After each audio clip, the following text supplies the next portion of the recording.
What's up YouTube? In today's video, I'm going to show you how to reset your oil level in the Mustang. This is for S550 owners, 2015 year Mustang all the way to 2023 Mustangs. This applies to you. I just changed the oil in this car and obviously you have to get inside of it. I don't think you have to turn it on, but I'm going to turn it on anyway.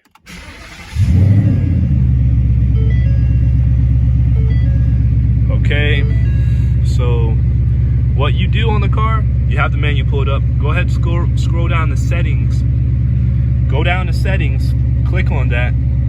Excuse me. Click on my vehicle. You click OK.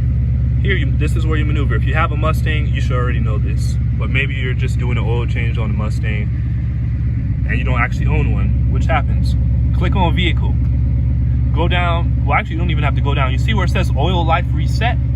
Click on that. Click OK. And that's what the oil level was that it estimated that it was at or sent before I changed the oil. I already changed the oil.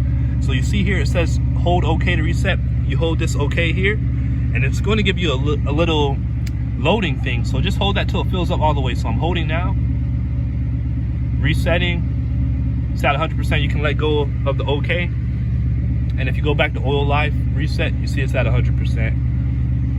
And if you haven't already, make sure you go ahead and put a note in the system when you did the oil change. They say with synthetic you can change it up to like 7,000. I'm not doing that. Me, I recommend you guys to do it maybe 5,000 if you don't drive the car hard, or 4,000 miles. So there you go, guys. That's how you reset your oil light, your oil level on your Mustang GT. Now look at this. Madness to magnet keeps attracting me. I try to run.